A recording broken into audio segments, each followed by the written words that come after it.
Hi, everyone. Thanks so much for joining us here on the Daily Racing Form YouTube. I'm Gino Buccola alongside Mike Beer, producers Bobby and Vinny helping us out as we get you ready for some Sunday graded stakes action out at Del Mar. It's the Del Mar Derby. It's going to go as race number 7 on Sunday, August the 23rd. $300,000 up for grabs. And just read an article in the Daily Racing Form about Del Mar getting a purse boost because things have been actually going pretty well in Southern California. So their purses are going to be raised for the fall meeting coming up, which we always love to see. Bigger purses, bigger fields, better betting opportunities for us players.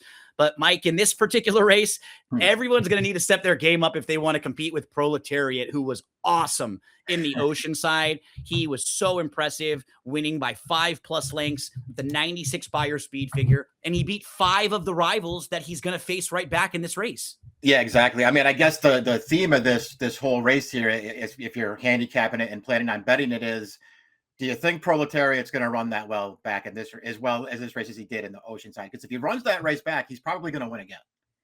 Maybe a horse like Pavlovian just being in the race can impact him, Yeah. because I don't know if Pavlovian is good enough right now. He's not in great form, but he is quick. And as we turn the page to the Timeform US Pace Projector, we remember Pavlovian as being a horse who was right there in the mix in the Sunland Derby and the Louisiana Derby, Yeah. showed the way in the Matt win. So he wants to go. Maybe he can make life more difficult for Proletariat. And actually, Timeform US Pace Projector has Pavlovian on the lead in front of Proletariat. So at least worth mentioning. But Mike, Proletariat, he's never run a bad race.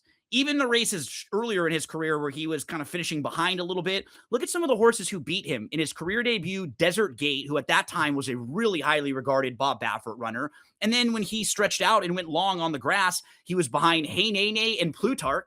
Yeah. Both horses that we've talked about. Plutarch quite a bit, who was a really nice 3-year-old for Baffert, and Hey Nene was a really good turf sprinter at that time for John Sadler. And then he comes back in the Zuma Beach behind Stark Contrast and Proletariat. I feel like you and I have played third beer a couple times too Yeah. in his races. So he just faced really good company, and it looked like he grew up, he matured a little bit from his 2-year-old season to his 3-year-old season.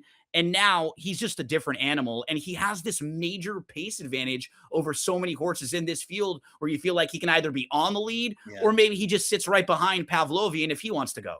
Yeah, listen, he's just been so good in his two starts so far as a 3-year-old. He's clearly taken a step forward. This is the Oceanside, and I mean, listen, he's 6-1 in this race, Gino, because there had to be concerns about him stretching out, I guess, Yep. in this race.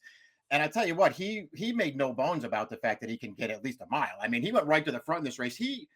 These horses never got within 4 lengths of him around the track. He would just never let them into the race, and he's just powering through the stretch here, finishing this race off. And by the way, that's the last quarter, 22-4. He's just flying through the stretch. I mean, I don't listen again.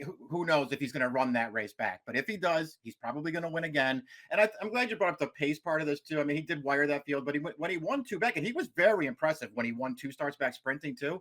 He sat off horses that day, no problem. He's a nice horse. Like Yeah, I don't think he would have a problem switching it off. On paper there wasn't very much speed in the Oceanside, and they just took the initiative too. yeah, So it was a good performance, and we only showed you Proletariat in that replay, yeah. even though there were 6 horses, because after Proletariat, the rest of them looked like ants way behind him. They were all tiny; you couldn't even pick them up.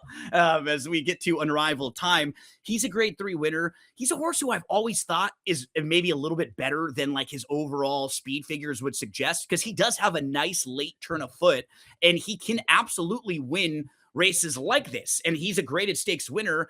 I just don't know if the race sets up for him. That's my major concern, Mike, because he does need to kind of sit back, Yeah. get some pace to run at, and make one late run. And he did have legitimate trouble last time out. It's not like he was going to win the race, No. but instead of finishing 8th, if he finished 4th in there, you'd probably feel a lot better about his chances moving forward. So I think he's a little sneaky, but I don't know if this is the race for him. I agree. Yeah, he's going to have to. He's probably hoping that Pavlovian does, sort of come out of there running, maybe heat this pace up a little bit and give him a better chance. But I'm with you. I mean, Unrivaled Time's not good enough to have like a fan club, but if he had one, I would be the president of it. I love it.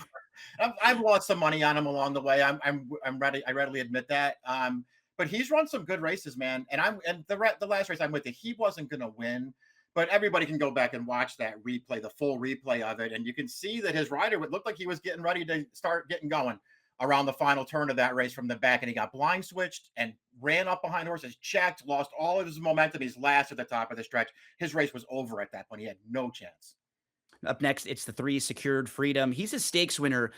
This is a horse that I've always been kind of waiting for longer distances with, even from really early on in his career. They tried to kind of get him Kentucky Derby points. It's not like he ran poorly in the Bob Lewis behind Plutarch and even in the San Felipe behind Potente and Robusta. He was only a couple lengths behind them. They went over to the Pat Day Mile, faced a really tough group with Crude Velocity and Englishman in there, and he was right there battling for the 3rd and 4th spots.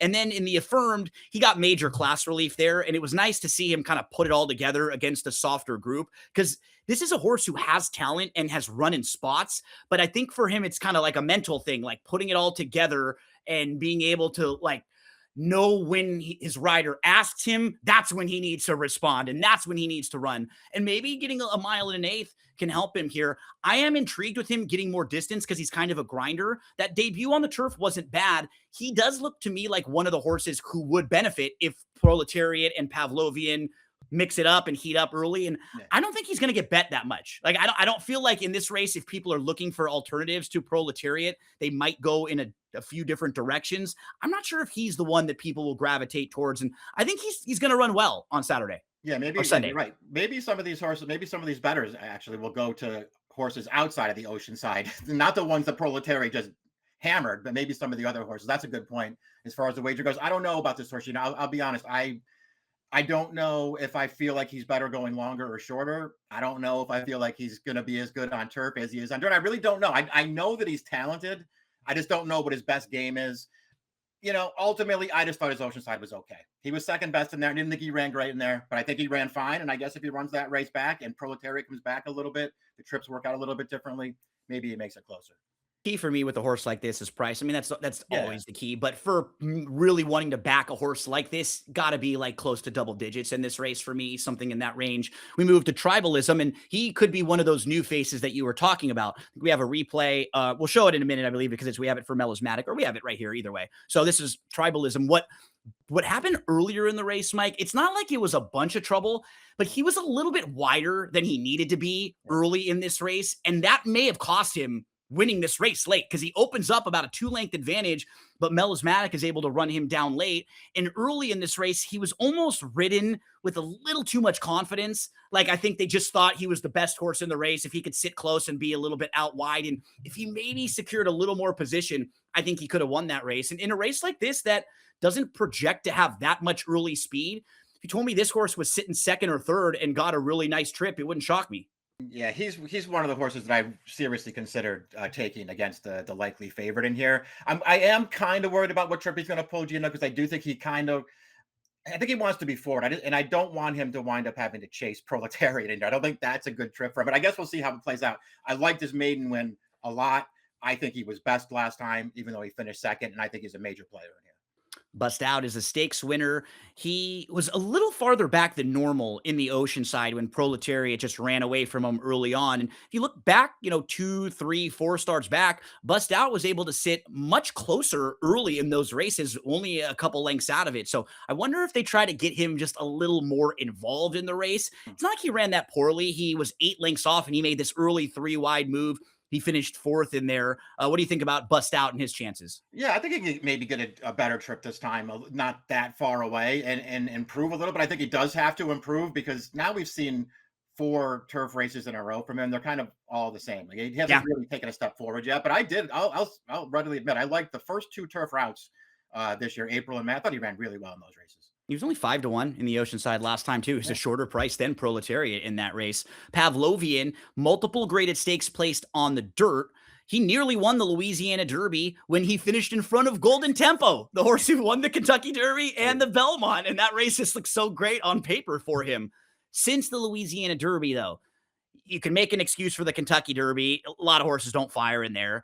But in his next 2 starts, in the Matt win, and then in particular in the Real Good Deal, where he drops back in against Calbreds and he cuts back, you just expect to see more from him in those races, and he didn't really show up at all. Now, I'm not sure if we can get a form reversal for him and we can get him into the winner's circle first time on the turf, but he could be a real key to this race if he makes things difficult for Proletariat early and makes this an honest pace to where some of these other horses have an actual chance to win the race. Yeah, you have to reckon with him either way because yeah, it's the pace part of this is a big thing, and he's going to be involved one way or another. I don't know if he's going to be close to as good on turf as he is on dirt on his best day. His recent form is obviously a concern. Um, we'll see, Gino. I don't know. I don't really buy him as a turf horse, but I realize that he has implications here because of his speed. I don't love when horses are trying something like this off of really bad races I agree. because then it seems like connections are just kind of throwing something at the wall to see if it sticks. It's different if they've been running well and then there's this big grass Yeah, race for him for 3 year olds somewhere. Like, oh, okay, cool. They tried a Kentucky Downs big turf race because he's doing well. That doesn't feel like the case it doesn't. right now for Pavlovian. We move to Jordi Bear, who will add the blinkers after having to come from last of 11 chasing Proletariat in the Oceanside. He angled out widest, but he finished sixth. He wasn't that far out of second, right? Just remember that Yeah, there was a big group of horses that were in the minor awards behind Proletariat. And just 2 starts back in May, he was only a length behind Proletariat when they went 6 furlongs. So the blinkers on, hoping to get this guy just more focused and more involved early in the race and not having to come from so far out of it. yeah. I guess that's probably why the blinkers are on. Because you're right, he got too far back last time, and he never really had a chance in there. He was also last in the 6 furlong race early though too, so he Yeah. doesn't have a lot of speed.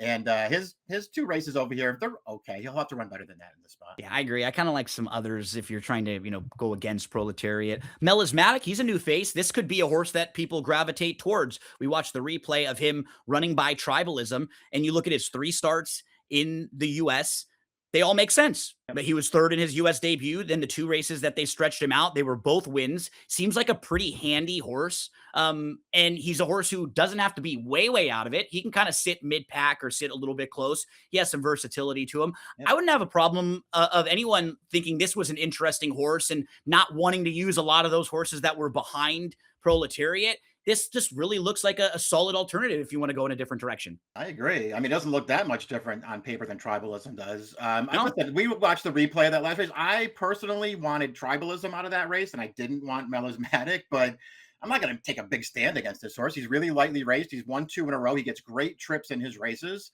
and maybe he falls into another one here.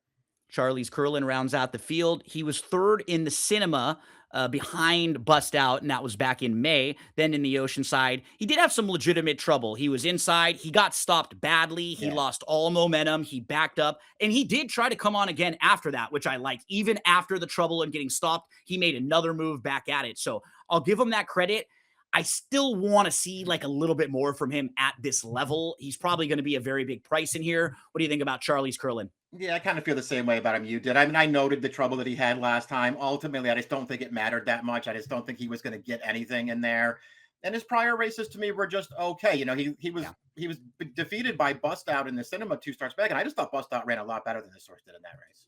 Totally agree. Charlie's Curlin rounds out the field for the Grade 2 Del Mar Derby. The Caesars Sportsbook Del Mar Derby is going to go as race number 7 on Sunday with $300,000 up for grabs. Mike, I'll look for a little value here. Maybe it can be the time for Secured Freedom, who I've been sort of waiting at getting the longer distances. I'll give him a shot. For me, it'll come down to price. He has to be close to double digits for me to even think about making a win wager, because otherwise I don't think the value is there. And I really do think Proletariat is a very nice horse, gets Yeah. the inside draw, is either going to be on the lead or sitting close, and that's where you're going to go with Proletariat. Just thought he was going to be tough to beat right back in here, and ultimately decided not to pick against him. Listen, I have Unrivaled Time second. There's a pretty good chance that if he's 10, 12 to 1 this race, that I probably have some money on him, and I'll use him in exactas with the one. So for Mike, 1, 2, 4, 3. For me, 3, 1, 8, 5. We'd always love to hear from you. Make sure to subscribe to the YouTube channel, like and share the videos, drop some comments in the comment section below, and let us know how you're playing this race on Sunday at Del Mar. Best of luck.